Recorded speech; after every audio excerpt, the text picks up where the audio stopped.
You're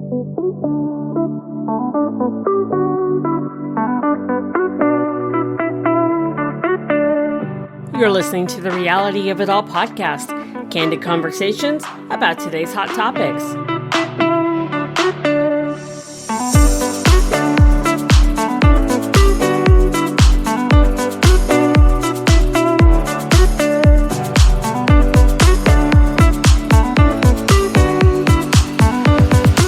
And now here's your host, Tracy Osborne. Hey, everybody. Welcome back to the show. All right. We are talking today about eating and food and eating disorders and our relationship with food and our relationship with our bodies and all that stuff that, we really just don't want to talk about because nobody wants to talk about their weight. So with me today from across the pond is Marcelle Rose, and she is going to help us learn how to have a healthy relationship with our food and a healthy relationship with our bodies. So Marcelle, welcome. Thank you. Thanks for having me.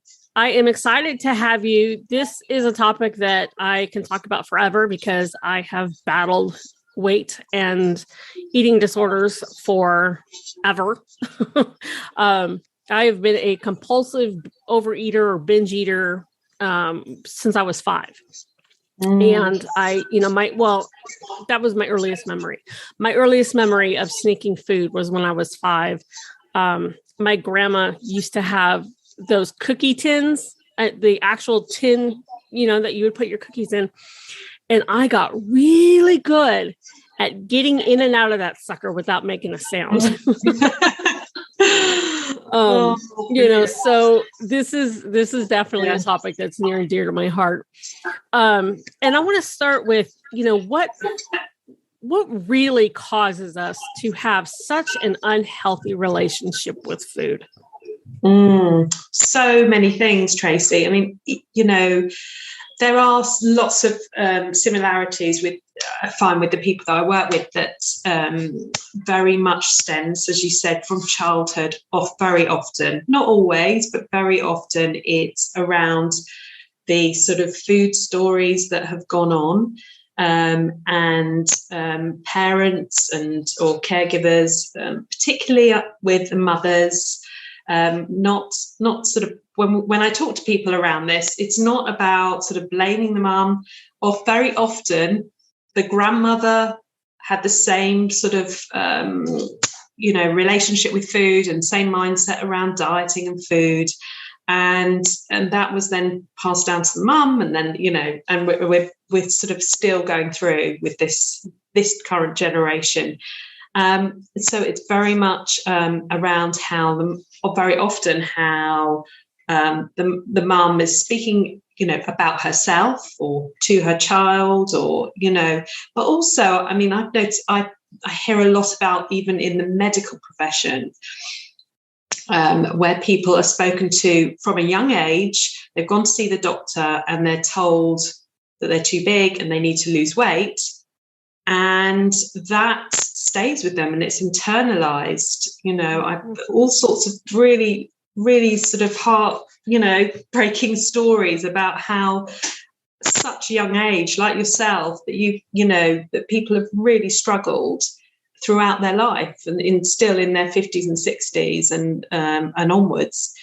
So there's so many reasons, but it's not just obviously the family. It can be things that happen in our school and environment. And obviously we've got social media now, which makes it even harder.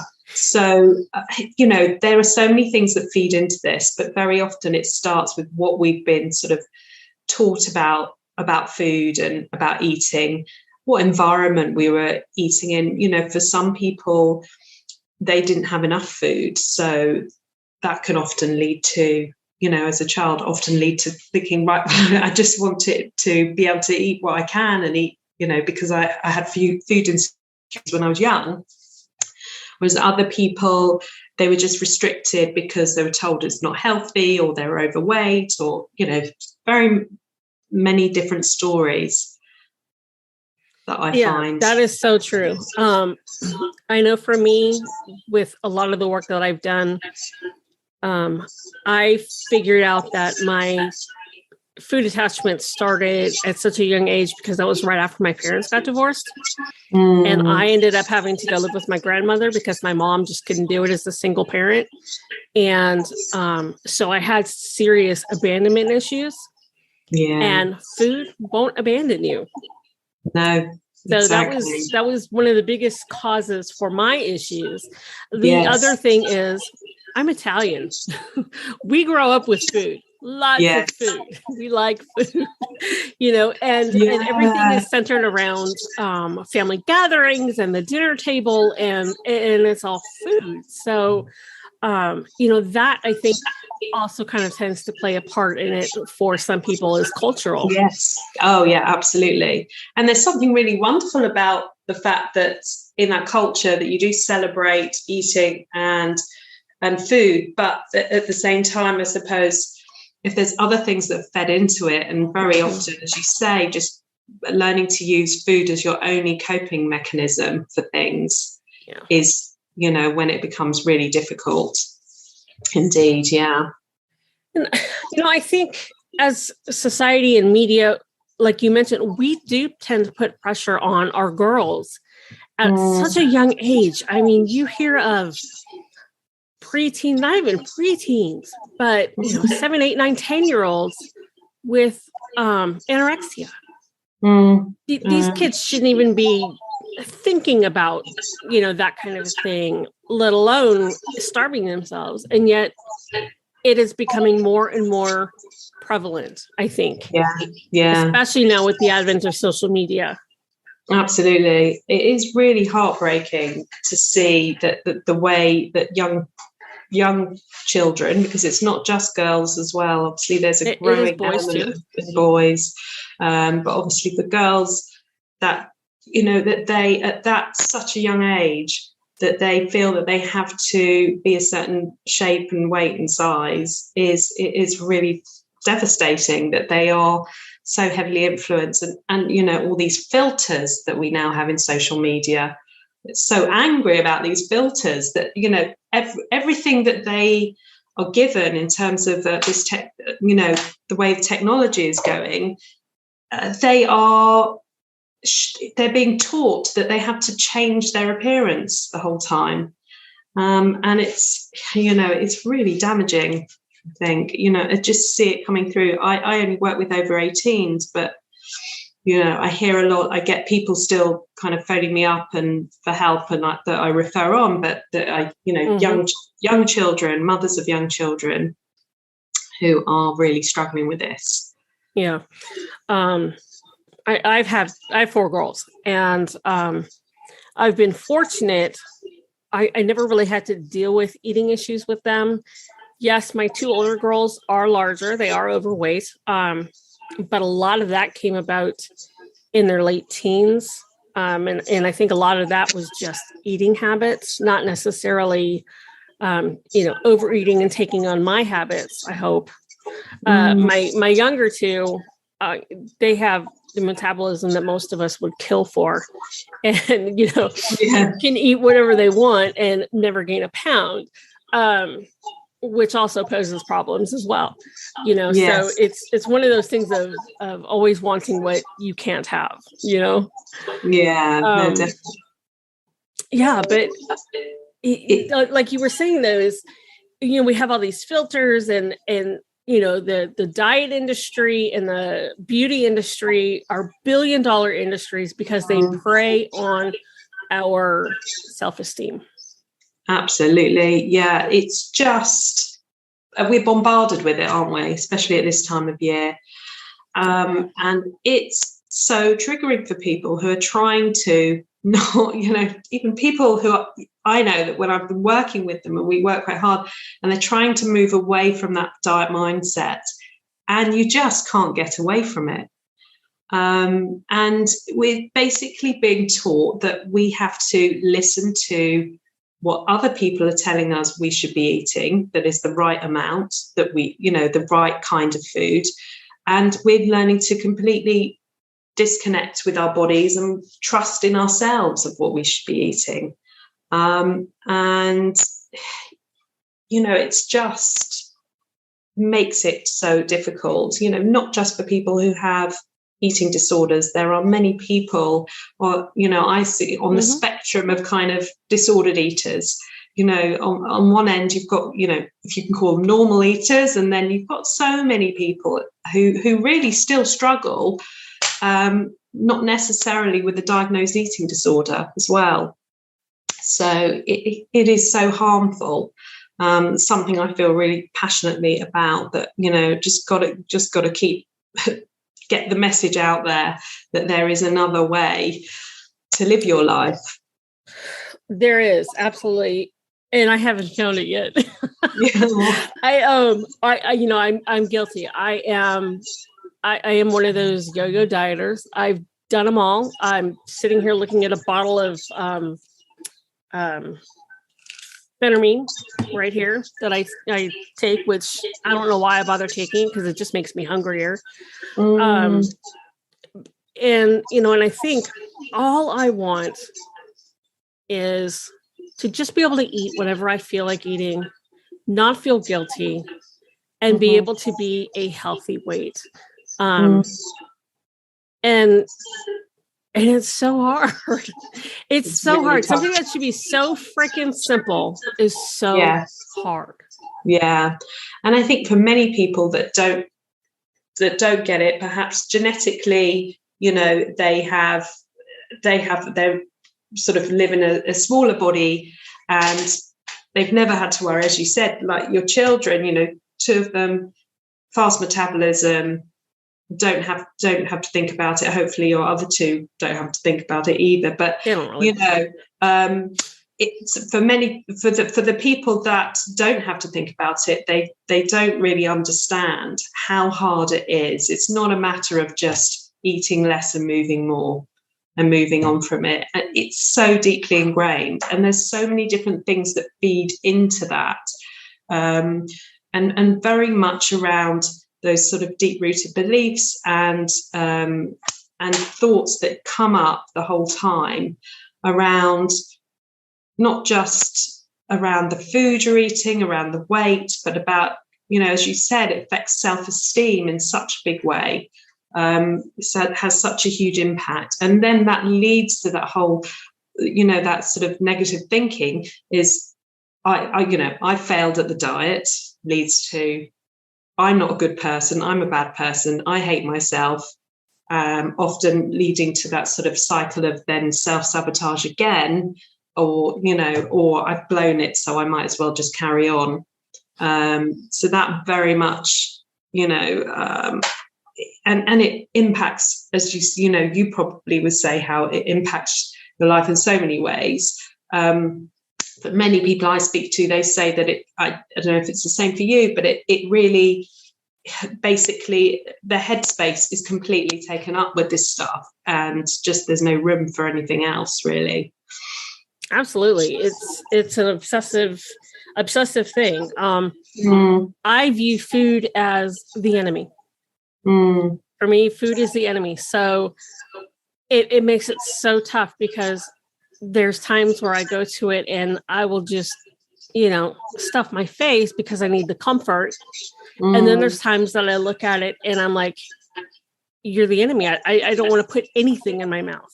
I used to joke, and this was probably not a joking thing, but I used to say all the time, I would be anorexic, except I like to eat too much. Yeah. And that's true. If it wasn't for the fact that I am a compulsive overeater, I would most likely have battled anorexia at some point in my life. And it's just because I have such an unhealthy relationship with food. And like you were saying, with the self-esteem, I blew my diet. Therefore, I am a failure. I cannot keep a promise to myself. Therefore, I am not trustworthy. Anything I say, you can't trust, or I can't trust myself, because I can't keep this one promise to myself to do what it takes to lose the weight, eat properly, and all of that. And that carries over into everything, into my work, into my relationships, everything. Yeah, no, I absolutely see it. And, I think how would it feel for you to be free of that? I mean, I imagine it would be kind of really life-changing. Absolutely. And you know, one of the things that I've said is I have struggled with this for so long. And, you know, I've battled my weight for 20 years now. I used to be really, really thin. And now I'm obviously not. But I've battled my weight for so long. I don't know what it feels like to not have to do that anymore. I don't know what that looks like. I don't know what my life would be like without having to constantly be battling food and my weight. And that's, I think, a big deal for a lot of people. Yeah, no, absolutely. They don't know where to start, how to move away from that. Exactly.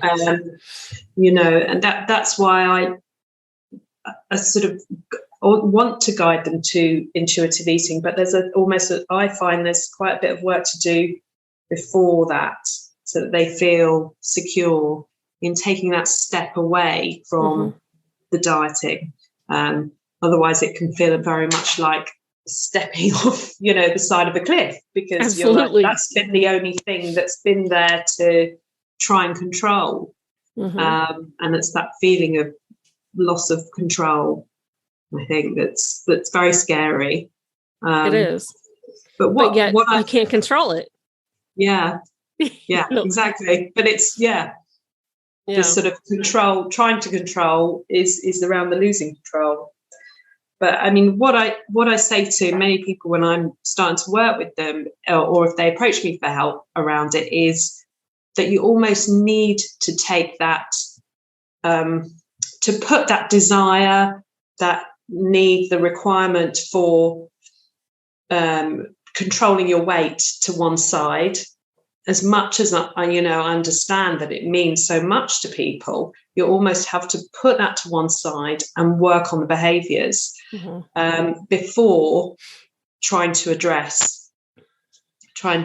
even think about the weight. And you're more, you see, once you because they're just so incompatible, trying to be on a weight loss journey, but can working on your sort of eating behaviours at the same time just doesn't work. So I say we need to just kind of almost leave that at the door and just park that, and let's really work on your behaviors and your relationship with your food and your body.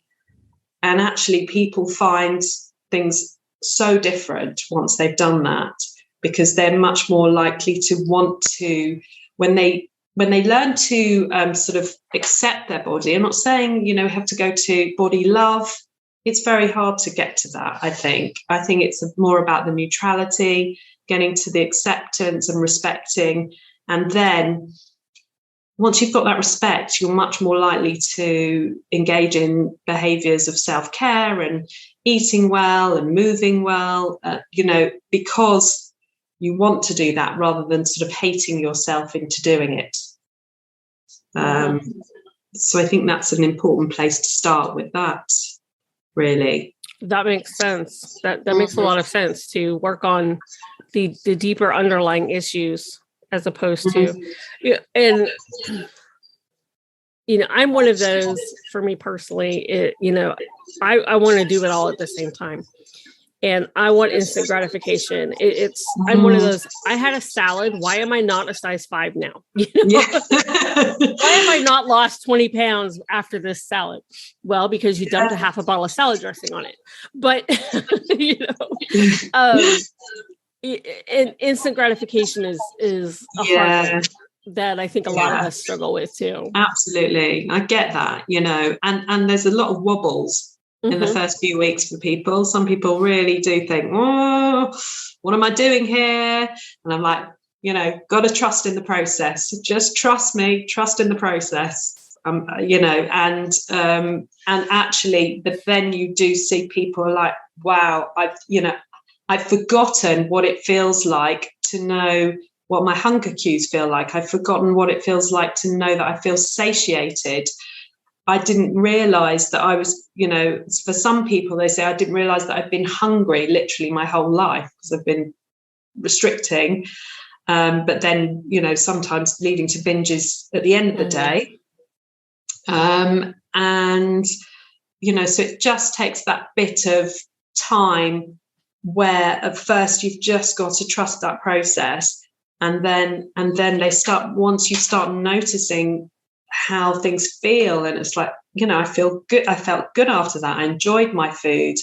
And having that permission to eat all foods, giving yourself that permission can make a big difference, I think. But you've got to put the other work in as well, I think, because otherwise it can be quite scary, because you feel like I could seriously lose control.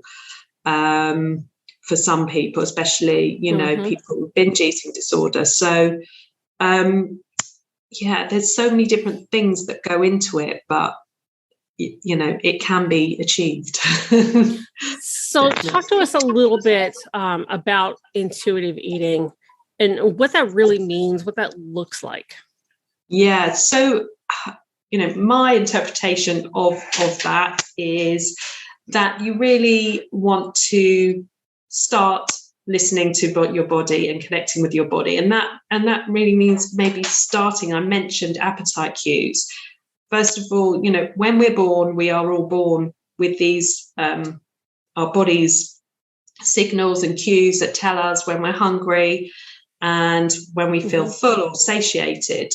But we learn to override those, as I said, because of all these things we're told, when we should be doing this, or we should be eating that, or we should be following this many calories, or shouldn't have that food then at this time, and we should wait because we're, so we're sort of really overriding all those things. So it's about, first of all, really listening to what those cues are and relearning them. It takes time to relearn them, but if you can sort of notice before you're eating how hungry you are.